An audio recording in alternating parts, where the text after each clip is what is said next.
Hello mga ka-YouTube, I'm Walls29 and welcome back to my YouTube channel.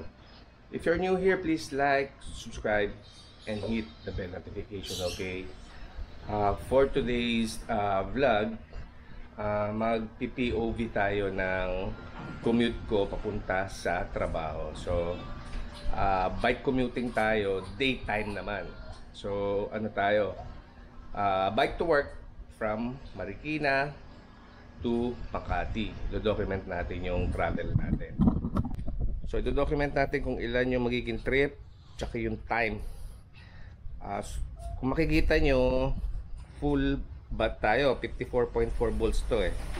So, full battery tayo. So, titignan din natin yan pag nandun na tayo sa Makati.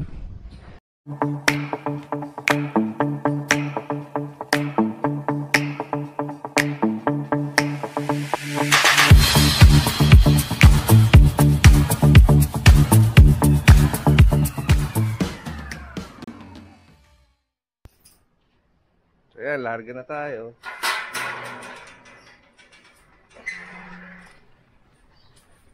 It's a cloudy day ngayon Meron kasing bagyo. Signal number 1 today sa Metro Manila. So yan. On muna natin to.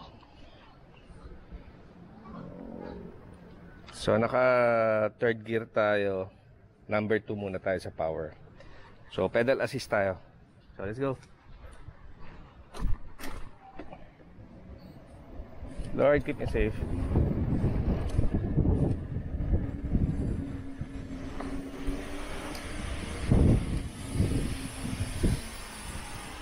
Sarge. Sir.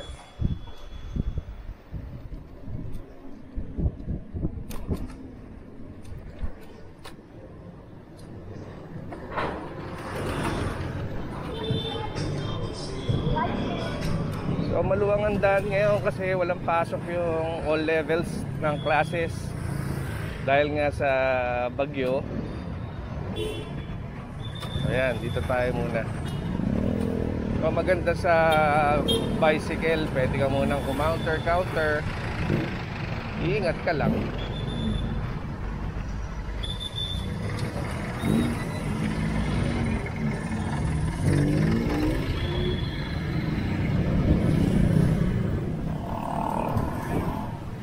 Sana wag lang umulan para okay yung ating biyahe. Hangin.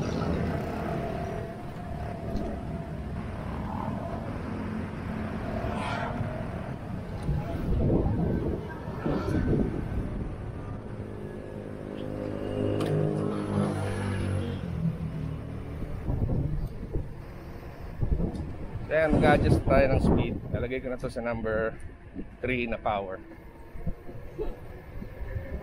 Ayan. Makikita nyo, pumapalo na siya ng 29, 30. So, ganyan lang yung speed ko para safe. Hindi ka masyadong mabilis, hindi ka masyadong mabagal. Doon ko lang siya nilalaro. Tapos pag overtake, nalagay ko lang sa number 4 para hindi ka rin mabitin sa overtake. Ganun lang. And ang pinaka-importante rin naman yung lagi ka lang maging alerto sa daan. Don't be cocky. Masyadong mayabang sa daan. Laging defensive riding. Ayun.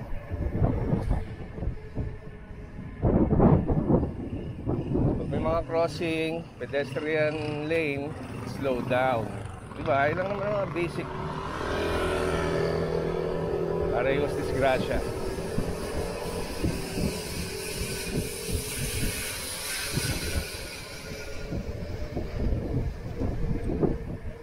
So usually pag daytime, pagpapasok ako ng trabaho, nakukuha ko siya ng mga 50 to 55 minutes lang Mas maikli kasi yung dadaanan ko pagka daytime ride, bike commute.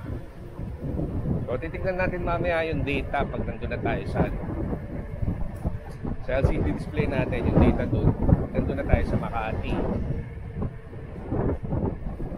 Ngayon, chill lang tayo. Ito pala, nasa lubak ng ano, subdivision. Sa inner road ako dumaan, hindi ako sa main road, para iwas tayo sa mga public utility vehicle.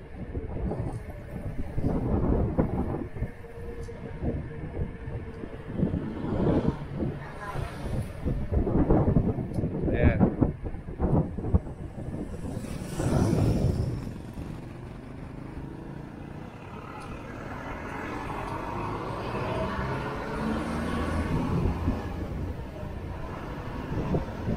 Ganda yung biyahe kasi walang pasok yung mga estudyante. Walang traffic. Hangin nga lang, halatang may ano, may bagyo.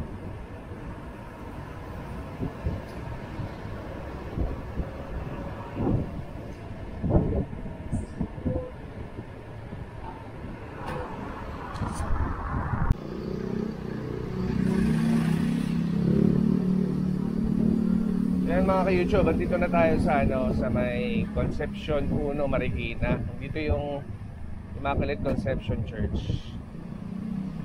So yan. Ganda ng biyahe.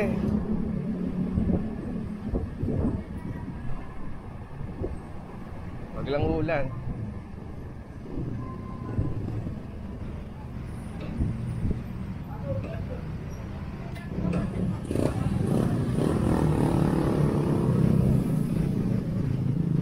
So, punta na tayo ng to, yung Paliparan Road. One way to maganda to.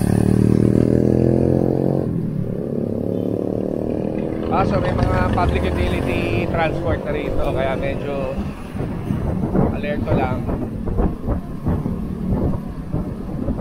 Sarap ang hangin.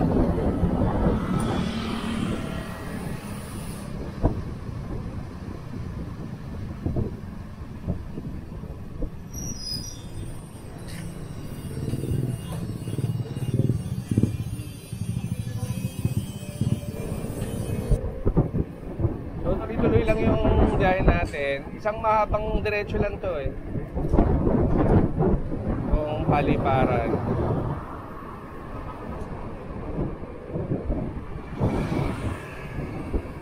So ganun pa rin. Naka third gear lang tayo.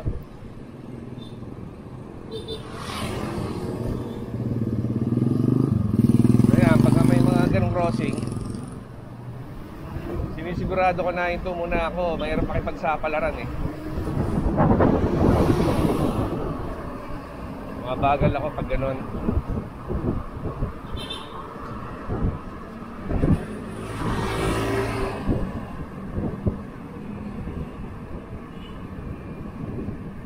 Pedal assist lang tayo. Pedal assist lang ang ginagamit natin. Pero mostly ghost pedaling na. Hindi ko na nilalagyan ng ano, ng laman yung padjak para hindi gilas pagdating sa office. Pag yung gusto kong mag-ensayo, nilalagyan ko ng laman yung padjak. Binababaan ko lang yung power. Ganun lang yung style.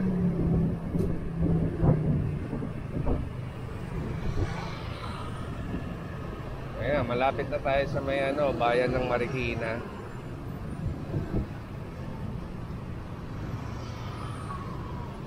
Merging kasi to, kaya medyo traffic.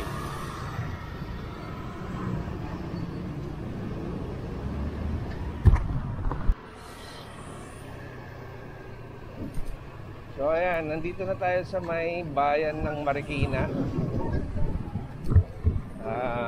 Bakit na tayo ng dyan sa kaliwa ng tulay.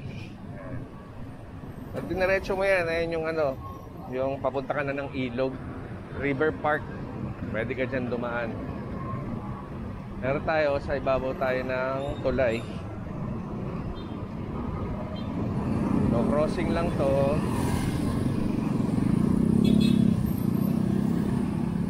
Kami lang dumadaan.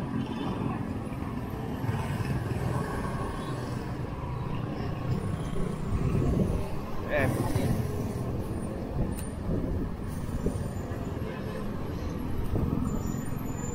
ano, tulay.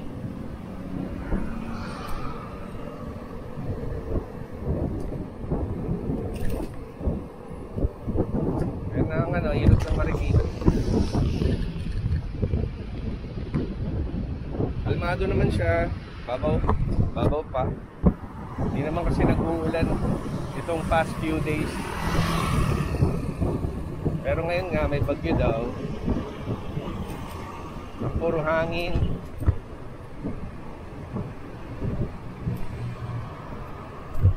Okay, yung ride malimlim. Ito yung mga magandang ano scenario pagka maglo-long ride ka, yung medyo makulimlim lang. Sarap i-long ride nun, yung mga ganong weather. Kasi hindi ka malalaspag. Kasi pag mainit, pag may mga summertime ka sa long ride, init. Pwede ka ma-heat stroke. Support ka lang ng mga hydration. Kompleto ka dapat. Ayan, lamig.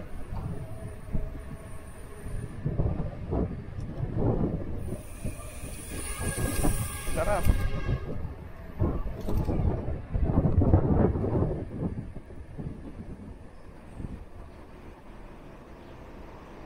Ayan, malaki to. Pisa tayo rito. Paunahin na natin yan.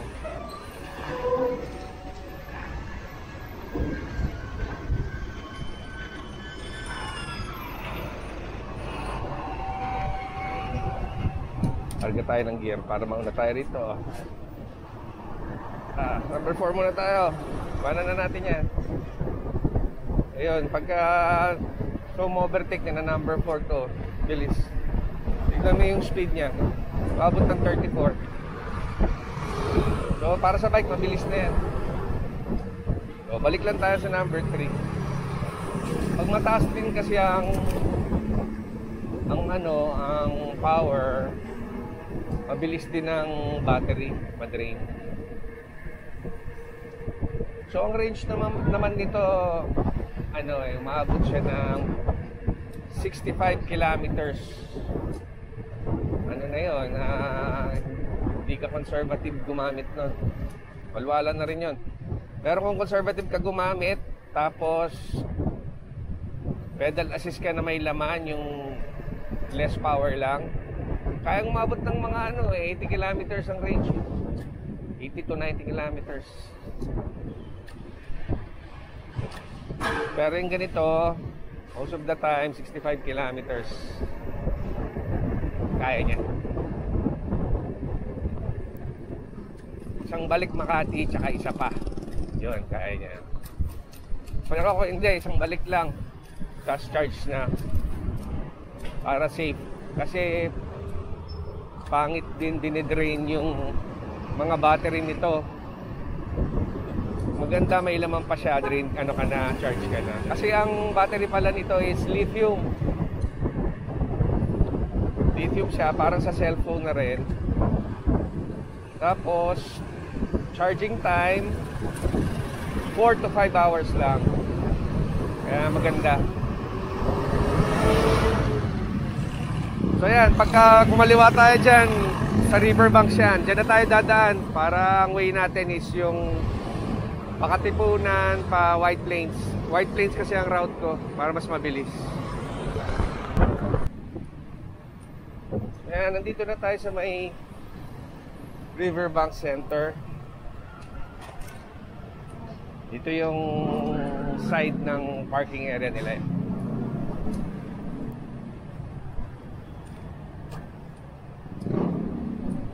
So dito talaga ako dumadaan.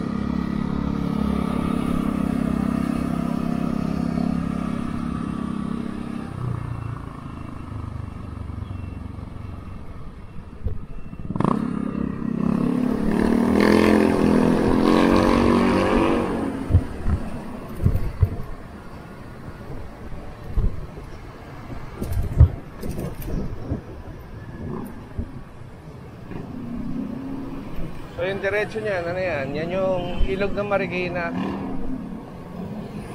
So kanan tayo, dito tayo. Papunta tayo ng Libis.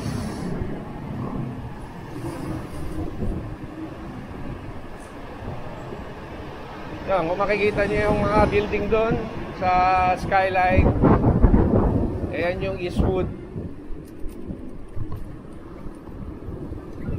So mostly mga biyaheng Ortigas na UV, Makati, dito ang daanan.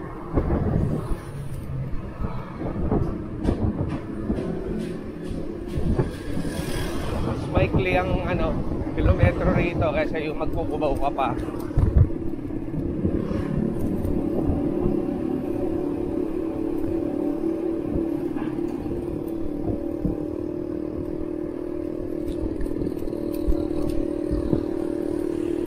Itong electric mountain bike, kaya niya rin lampasan yung mga tricycle.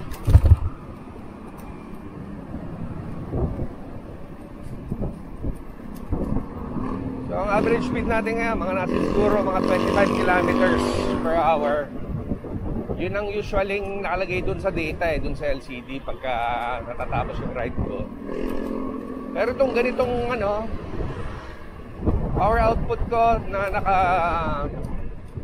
3 tapos naka third gear din, makapalo siya ng 31 to 32 yung speed So ayos na ayos. Chill na chill lang yung ride mo. Yun nga, lagi ko sinasabi, hindi ka mabilis, hindi ka rin mabagal.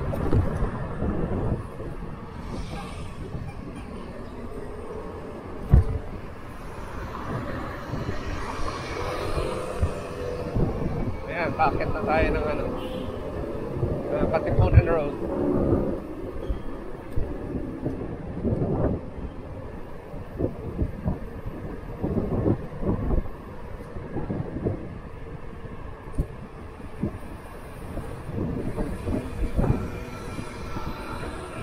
Yung flyover na yan, galing yan ng Marcos Highway. Minsan dyan din ako dumadaan. Pwede kang dumaan dyan baya Kalumpang ka, magkakalumpang ka. Yan, pagka may pinuntahan ko yung school ng anak ko, dyan na ako dumadaan kasi bandang yun Santa Elena, Kalumpang, ganyan. Diyan galing. So yung mga galing Marcos Highway, dyan din.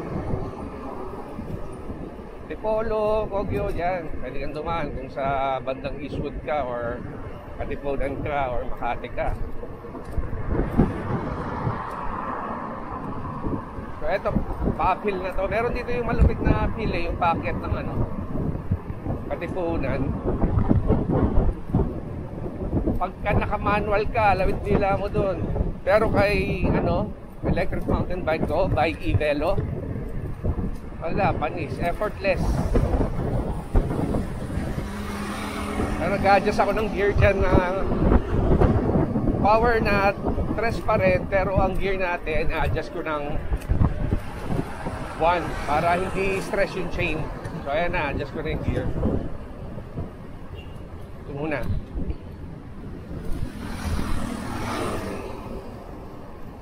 Ayan, appeal na to. Just tayo 1. Ayan. Tagal pero tumatakbo pa rin ng 21.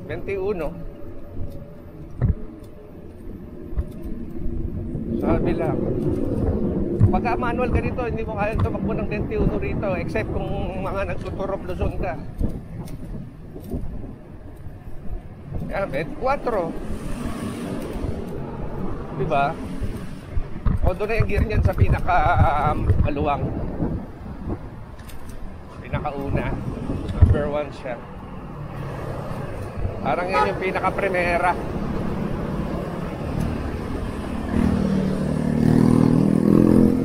Ayan lampas mo yung mga nagbabike.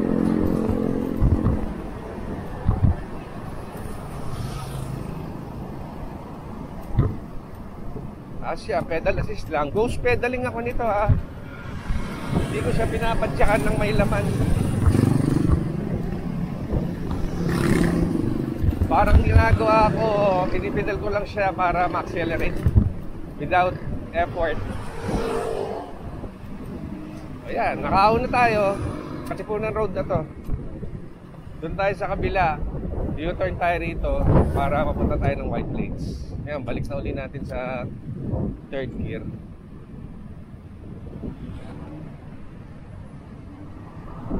Ay, U-turn.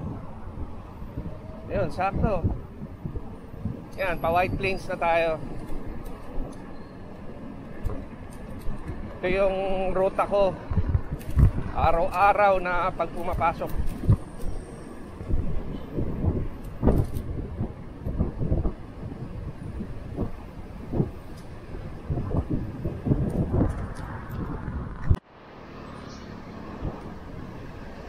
So dito sa White Plains, maraming ano rito,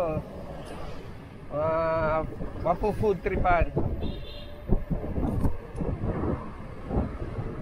Maraming pupunta na rito na ano, mga foodie lovers. Maganda rito sa White Plains kahit summertime. Mapuno kasi, makulimlim, sarap dito dumaan. Ang problema lang, ang pangit ng road, baku-baku yung ano, asphalt.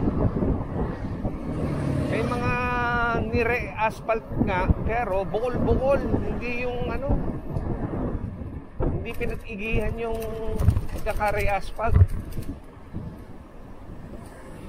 So yun. Pero dito pa rin ako dumadaan.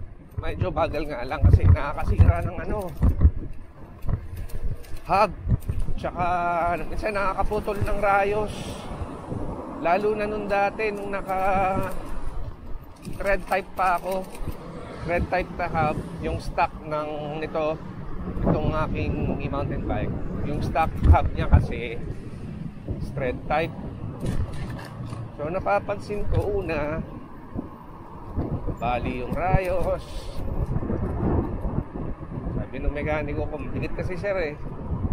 Kaya nga mabigat talaga yung ano, electric mountain bike. Tapos palit ako ng branded na rayos. Ganun pa rin. Ay hindi, tumibay naman. Pero ang nadadali naman yung hub ko, yung ehe, yung axle. Kaya pala papansin ko, parang hindi stable yung ride. Gumigewang yung likod. Nawawala sa align yung ano, yung frame, yung gulong. Yun, nabibengkong yung ehe. Parating ganun. Kapalit ako ng ehe.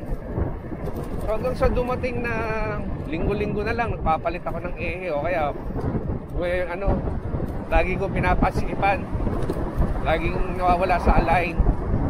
So nag-research ako na palitan na yung hub na mas okay yung mga cassette type. Ngayon, nitong October, bumili ako ng Jore na hub na ball type. Ayun, so far, so good. Hanggang ngayon, walang ano, bengkong, walang issue sa hub. Yun lang, nung isang araw, naglilinis ako, mayroon ako napansin na isang putol na naman na rayos. So yun, ano lang yun eh. Typical yun kasi araw-araw ko ginagamit to, tapos araw-araw nalulubak. So yun yung mga maintenance mo pagka ginawa mong commuter bike, yung electric mountain bike o kaya manual bike. Diyan ka magkaka-issue. Yan ang maintenance mo, mga rayos, brake pad, tapos pa-bleed ka ng ano, yung brake oil. Yun ang mga maintenance mo dyan. So hindi naman maiwasan yun. Kahit naman kung nakasasakyan ka, nakamotor ka or nakakotse ka, may mga maintenance din yan. So walang pinagkaibahan sa manual tsaka electric mountain bike. Sa akin yun, okay na sa akin yun. Brake pad tsaka mga rayos. Medyo pricey yung brake pad nito. Kasi ano to eh, Tektro Dorado. Yung pan downhill yung brake ano nito eh, hydraulic brake nito eh, quad piston, kaya medyo pricey yung ano, brake pad. Maswerte na ako na maka 1.5 month. Pero okay na yung 1 month. Panalo na yun. Araw-araw naman siya eh. Saka syempre, hindi mo titipirin yung brake mo. Diyan nakasalalay yung ano mo, buhay mo. So yun, nandito na tayo sa may ano, sa may gilid ng Corinthian. Ito ang kauna-unahang bike lane na ginawa ng MMDA. Kung mapapansin nyo dyan sa labas ng EDSA, may bike lane din. Ayan yung mga ginawa nung pandemic time. So, pinagpatuloy na nila yan. Hindi na nila inalis yan. Bike lane na talaga yan ng EDSA. So maganda, kaya okay na mag-bike commute dito sa EDSA. Or any two wheels o mopeds, mga ganun. Pwede ka nang mag-commute dito. So ito yung gate to ng Corinthians Garden. So ka-counter tayo dito sa may EDSA. Hindi tayo aangat dun sa may bike lane na elevated or yung sidewalk. Dito tayo counter kasi kakaanan tayo dun sa ilalim ng Ortigas na flyover. Kasi pag dito ako sa may ano, sa may kaliwa, dyan sa may elevated bike lane sidewalk, dun ako mapapadpad dun sa ano, malayo-layo dun sa may bandang Ortigas. Magbubuhat bike pa ako dun. Dito, counter ka lang, tapos ingat ka lang sa pagtawid. Siguraduhin mo na walang padaan para safe ka. So ganito, rule of thumb ko dyan, 1, 2, 3. Hanggat wala ako nakikita ng dumadaan na nagbilang ako ng 1, 2, 3, okay. So dapat para safe ka. Dito tayo kakanan. So yan, katulad niya, madami pa, hintay ka lang. Kaya lalo na yung mga motor, bilis yan. So 1, 2, 3, yan, pwede ka na yan. Kasi may buffer kang 3 seconds. Kaya nga bago ka mabunggo, kailangan muna nilang habulin yung 3 seconds mo na buffer. Diba? Yun lang. Uy, sakto. Doon na, ito na yung ano, Ortigas. Doon yung sa kaliwa yung ano, EDSA Shrine. Kasi itong nasa kanan natin, ayan yung POEA. Yan. Ito lang yung ano ko, ruta ko. Ito, bako-bako rin yung daan dito sa EDSA.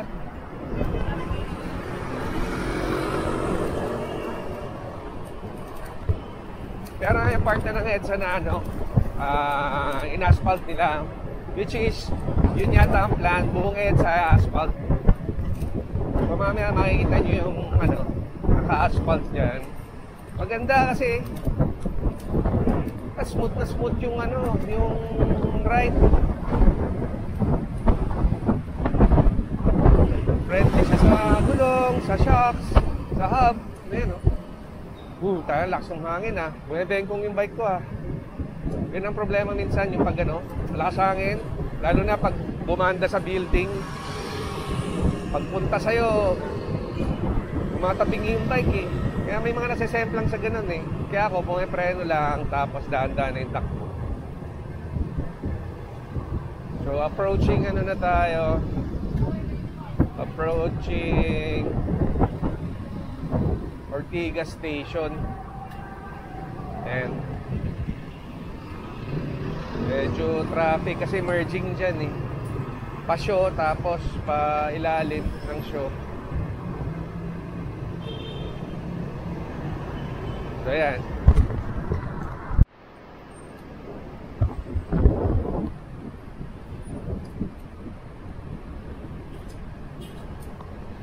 Paakyat na tayo nung ano, Show Boulevard. May stoplight kasi dyan kaya ano eh. Yan yung crossing. Pakaliwa, papuntang Pasig. Doon sa may Kapitolyo.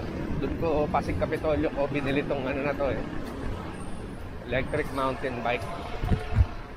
Nakastop siya. So kaya traffic. Paglampas naman dyan, smooth sailing na yan. Okay na uli.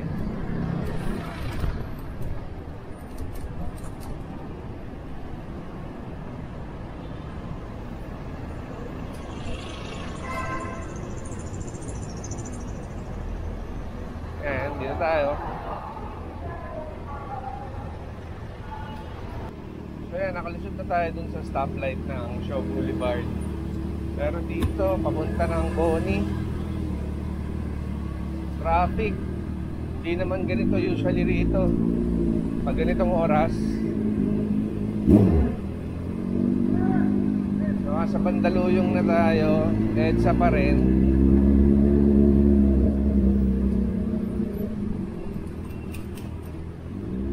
So paglapas natin nung tulay ng Guadalupe dyan, ano na yan, Makati na.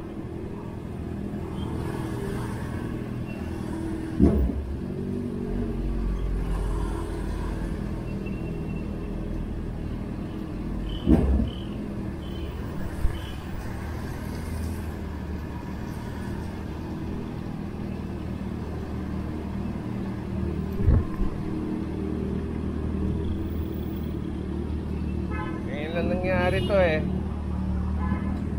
Ganito pa traffic dito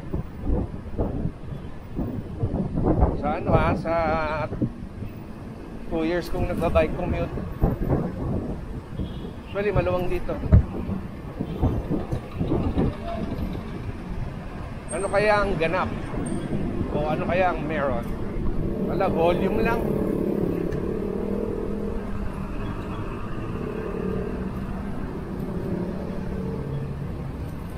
Ayan, pababa na tayo ng ano, Boni.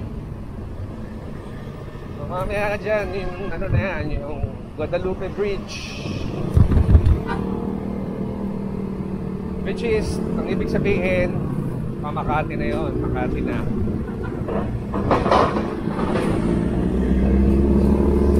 Ayan.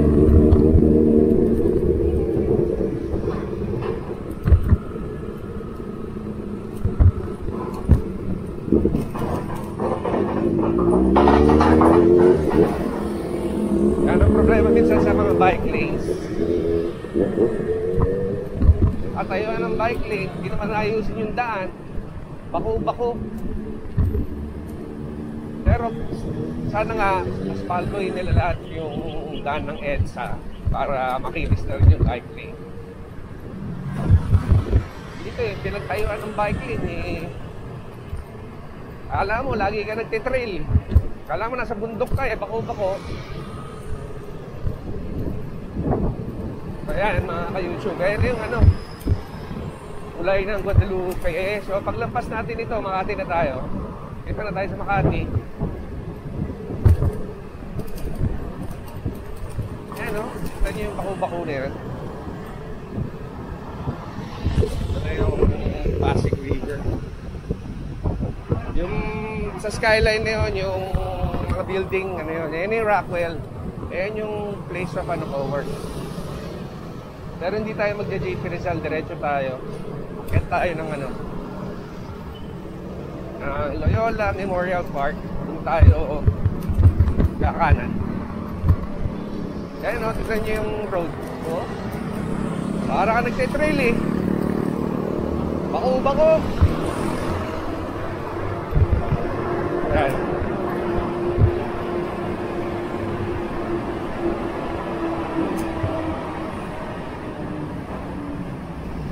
Taas lang ako ng gear kasi packet to.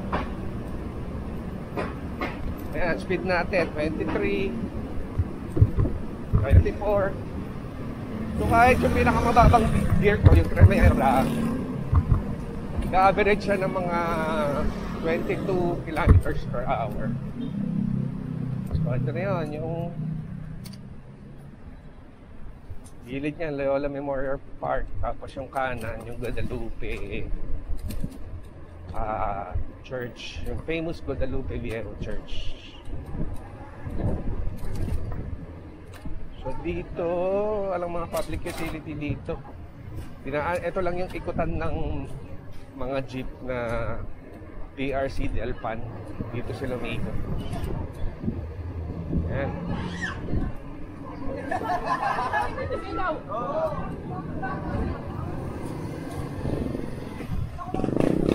Residential area to eh. Ayan ang ano, Guadalupe.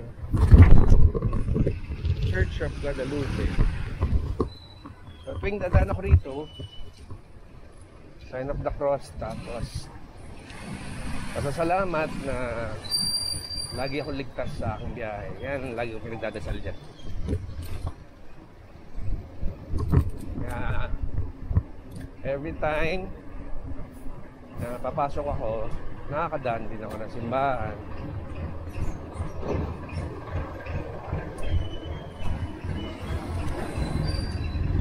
Tapos kakaliwa na tayo dito sa Coronado Street.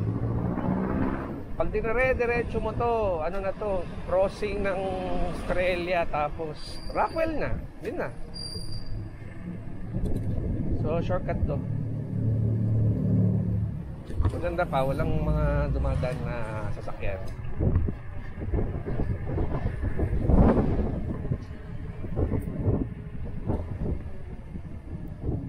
Mga public utility, jeepney, tricycle, wala.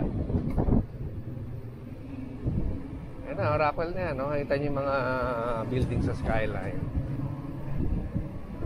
Rockwell na tayo.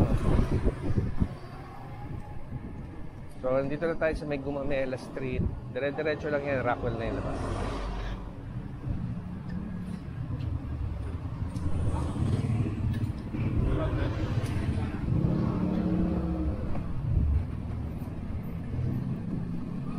Bibili lang muna tayo ng merienda.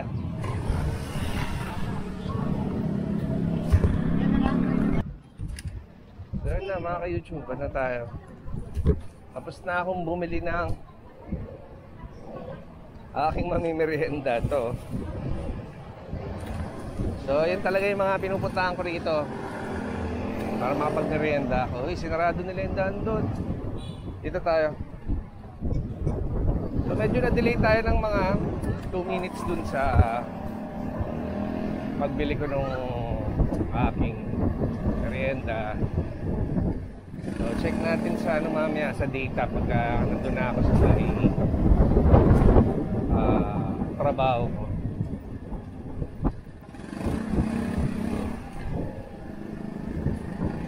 Paano lang tayo dito? Sa kanan, ito yung Metro Club eh. Sikat na sikat dati yan, Metro Club. So yan, tas kanan ulit tayo dito. Australia na to. Australia, tapos ito tayo. Para makakaliwa tayo sa Rockwell. So ito yung ano ko, yung araw-araw na ginagawa ko pag meron akong pasok. Makati to Marikina. Ayan, dahan-dahan ka lang rito. Crossing. Tapos larga na uli. Tapos pag-overtake, taas lang ng gear. Para hindi ka mapitin. Yan. Hangin. May bengkong yung bike ko ah. Yun, sakto, nakago. Oh, abot. Ayos, abot tayo. So, ayan. Ito na yung Power Plant Mall. Tawagin nila. So, ayan, dito tayo nag-work. Diretso lang. Ayan na.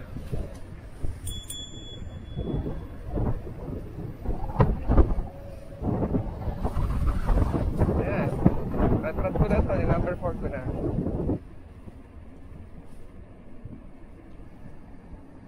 Kaliwa lang rito. Sir, good morning. Ayan. Ito na tayo sa parking area. So ayos. Ayos yung ating ride.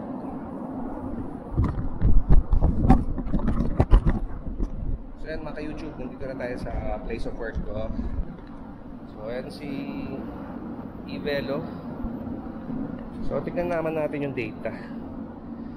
So sa trip, karoon tayo ng 17.1 kilometers ang biniyahim natin pala.